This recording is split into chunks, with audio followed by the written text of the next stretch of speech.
Hello BookTube, I've got a fun tag for you today on Tag Tuesday.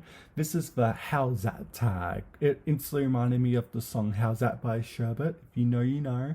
But this was created by Gavin at Genre Books, and I've had a peek at the questions, but I haven't thought of them because I want it to be just off the top of my head and a bit chaotic. So we'll see how we go. So let's start. Question 1, opening batsman. A writer who builds a solid opening of a book, or just a great first line. I'm actually don't know, to be honest. Now I'm thinking as I should have prepared, but I'm just gonna say Melville.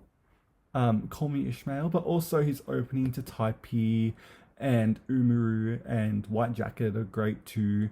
I'd also say Kafka. His opening lines are normally really great. I'm not the biggest person when it comes to like remembering first lines or stuff like that. I've always struggled. But solid openings, Kafka's always great, so we're just going to say Kafka. 2, opening partner. A writer who you've built a relationship with over time. And I feel like that's the majority of authors, to be honest. But two that that live genuinely rent free in my mind. First one is Charles Dickens or Darl's Chickens. Recently I unhauled the majority of his fiction novels. The only ones I've actually kept, because I've read all his novels, and I'm never not going to see them again. It's literally Dickens, but I've only kept the Pickwick Papers, Hard Times, and A Mutual Friend. And I want to keep an eye out for his travel writings too, like his non-fiction stuff, which is genuinely some of the best things he wrote. But yeah, Dickens lives rent free in my mind. He had such an interesting life. And so he's one of them. Then the other one is again an author who I've got rid of a lot of recently. That's Mr. Thomas Hardy. May have heard of him. He again, I read him as a teen. I kept the middle era of his novels. Everything else I got rid of. I don't need his early novels when he was very much trying to be a poor man's Wilkie Collins, like the whole sensational thing. I just don't think he pulled off that well. Or like, especially when he got like bitter towards the end of his novel career, when he wrote such awful books as The Well-Beloved, Tess, and Jude the Obscure. I know people love that, but it's absolutely awful compared to his like middle era of his career when he went from like Tess. I'm not sorry, Tess. Oh my god, Far from the Madding Crowd, all the way to Two on a Tower, but get rid of the May of Casterbridge in between. Like his more romance heavy novels I absolutely adore. But even then, I'm like, he's such a better poet than he ever was a novelist, like literally. But those are just like two authors that I've had a long relationship with. You can also chuck in Melville, you could put in anyone, to be honest, George Eliot. A lot of classics really, more I think of it. But again, Hare too and all that. So number 3. First change. Imagine you have finished a book you did not enjoy, or DNF a book. Who's the dependable author you return to who won't let you down? Normally, I'm not that person where like I've read a bad book, I better go read an all-time favorite. That's never been my cup of tea. I've always like I'll just keep on going. But I do have a couple. I got Frank the Poet, Francis McNamara, very early Australian poetry, convict era pretty much. He's Irish, so he has a very Irish sense of humor, but also it's just really dark, and I absolutely adore it. There's so much personality in his writing too. But that's pretty much him really. I may go and pick up. I'm trying to look around. Maybe the Bible or something like that. Read some of the Psalms or whatever, or Virginia Woolf, one of her essays, or Montaigne, or someone like that really. But and again, I don't really go to comfort authors, to be honest, a lot of the time. Because if I'm going to do, I'm like, I may as well just read everything again. So, but Frank the Poet, I do go back to a lot, especially, but not after a bad book, really. 4, middle order. What are the last 3 books you've read? Were you to mark them out of 5, what would get a definitive 3? I can't remember the last things I read, to be honest. I'd done The Adventures of Sherlock, the first short story collection. I'd done Titus Andronicus by Shakespeare. And, oh my god, I actually can't remember the third thing. No, it was, oh my god, why Shoot a Butler? No, The Convenient Marriage, sorry. I can't remember. Out of all 3 of them, I do think Titus Andronicus is the 3-star out of all of them. I'm not the biggest Sherlock girly, and we'll get to that later on in the tag. But because it's Holmes is where the heart is, I thought I would do some Sherlock. The Convenient Marriage is just a perfect Georgia Heyer novel, in my opinion, which you'll see in Heyer Time this week on Friday or Thursday.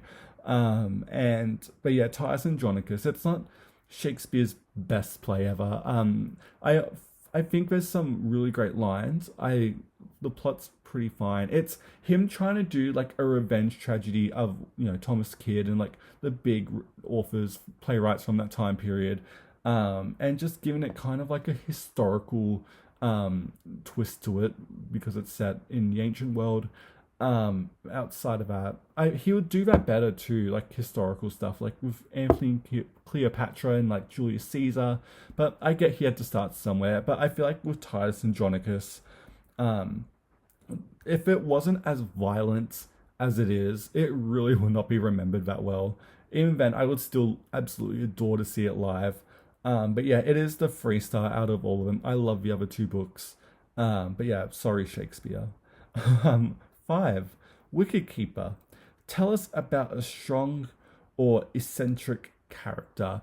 Now, I've recently done my third reread actually of Don Quixote. I've done it over the course of like 3 days. I really binged it, and Quixote himself, what do you want me to say? He's one of the greatest characters ever. Really funny. And I love, people hate on the second half when it starts to get meta and like starts becoming like a satire of itself. I absolutely adore that. But yeah, it's hard to beat Quixote and Sancho Panza as well. 6. An all-rounder. A writer who you think is excellent in multiple genres. There's so many, to be honest. Mark Twain, his non-fiction books are incredible. His short stories are great. His essays, oh my god, incredible. I can't really think right now. Virginia Woolf, of course, her short stories are great. I have to look around. Eliot, I don't know why I'm thinking of a lot of the classics today, but Eliot too. That's really it, to be honest. So I can think off the top of my head. There's probably more, but those are some of the main ones I think were just all around, just could literally write anything, and I would read it instantly. 7. Spinner. A writer who completely bamboozled and deceived you with a plot twist. I'm not the biggest mystery person, to be honest, at all. But it's like, not saying you have to have mystery novel and a plot twist, but maybe Heyer, to be honest, with something like Footsteps in the Dark, or Why Shoot the Butler, or even some Christie stuff, because I am not one of those readers that's gonna solve the mystery cases you read it. That's so much effort. So I just read it and have fun. But it probably would be a Christie where I was like, oh my god. I don't know, to be honest. 8. First Bowler. Tell us about a writer where you rate their short stories above their novels. And this is where we're coming in with Sherlock Holmes. The Sign of a Four, and I can't remember the names of them all. The first two novels aren't really that good. It picks up with the adventures. I do really like The Hound of Baskervilles, but outside of that, all the novels can be rough at times.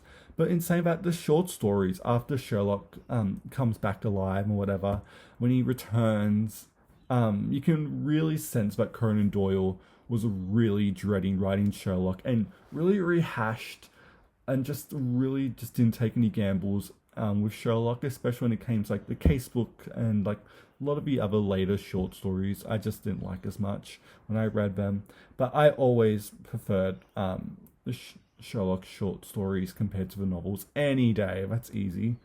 9. Chin Music. A book with a brutal or visceral scene that left scars.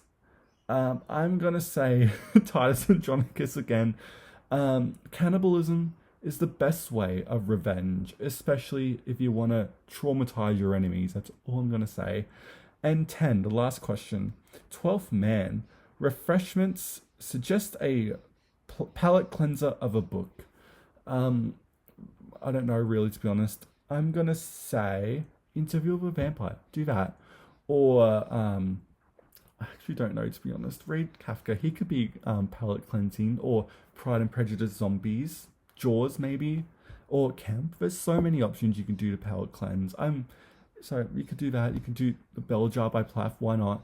And so that's, if you want some palette cleansers, those are what I recommend. But yeah, that was the Howzat tag. If these questions seem really fun to you, do this tag. It's really fun. But yeah, thank you so much for watching BookTube, and I will see you next time.